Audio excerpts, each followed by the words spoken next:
Welcome again to Thursdays of Dimension. I'm going to try to be very quick today because work is so busy and I don't think we should have very long messages for the day. Anyway, today I'm really talking about how it is important to learn your spiritual language. The way God talks to me is not necessarily the same way He's going to speak to you. So you have to learn that language. The same way when you put 5 people in a room, you get to meet 5 different characters, is the same way He communicates differently. So anyway, I'm going to take you again a few years back, I think 2 or 3 years back. I took a walk to the mall. The mall that I go to is just next to the flat I stay at. So I took a walk, came back with the stuff I needed. But on the way, just close to the house, I started having a conversation in my head. The conversation, I was talking to this other guy and he was like, so Onjan, how are you doing? I'm like, I'm good. Like, your friend actually borrowed money and she's not paying it back. So can you just please talk to her and push her? And I was like, don't worry, I'll talk to her. Maybe she's forgotten or something like that.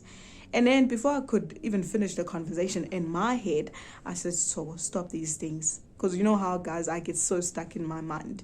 So I just thought it's my thoughts and I left it there. About a week later, I go to a certain chill area that I go to and I meet up with this guy and we chat. And can you believe it? The conversation went the same way. And I decided to answer the way I answered in my head and it went out well.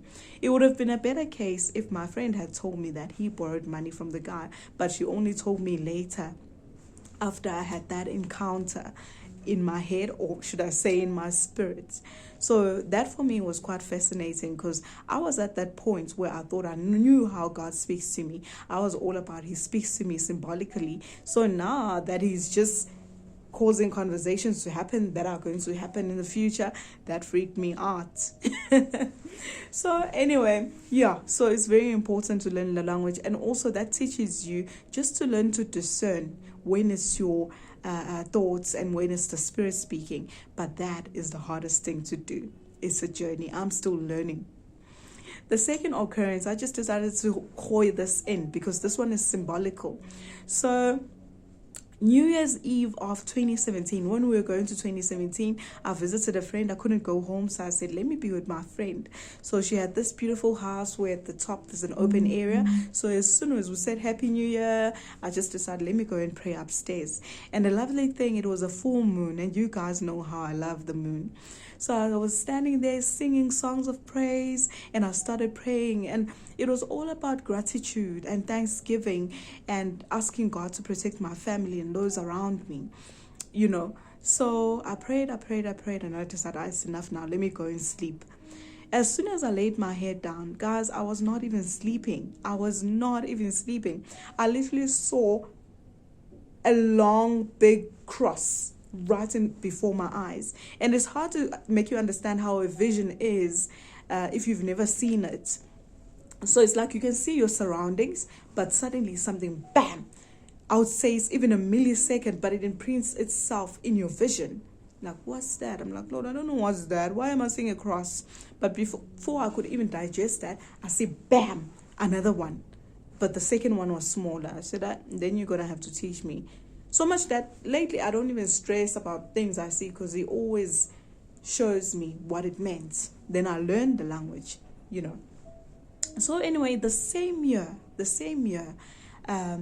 May, I lost my grandmother. Many people will understand my paternal grandma was like my mom. She took care of me from 7 months to 17 years. So she was literally my mother. So losing her was quite hectic for me. But the funny thing, when we're actually taking the body out of the house from the night vigil, we took the body out of the house because she went to an Anglican church.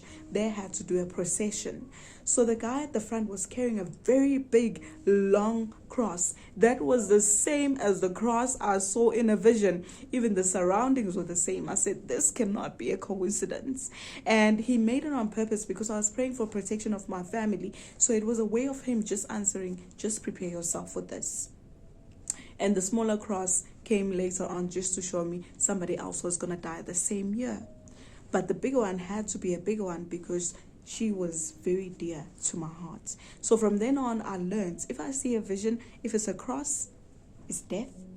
if it's I'm dreaming and I see murky dark waters, that's death. For somebody else, it might mean something else. What I found also interesting was that the following year, when I went to church, our pastor was talking about his in-law. I think it was father-in-law. He also was talking about he would see a cross, and for him that means a definite death. And I found that quite interesting. That as much as the languages of the spirit can be different, for some people they can be the same. So for me, it was quite interesting. So I even went back to just research more about crosses, and I found that they date from a long time ago. For us, we're very superficial because we just think it's all about Christianity. It's all about the crucifixion of Jesus, but it goes way beyond that. Take time to read up about the Knights Templars and the symbol that they had, and many other of those people that live in those times. For them, it meant something totally different. So for me, that is very important for you to learn the language you have between you and God. As much as I can interpret people's dreams most of the time, I struggle with my own dreams because they're always cryptic and dynamic, So I'm still learning myself.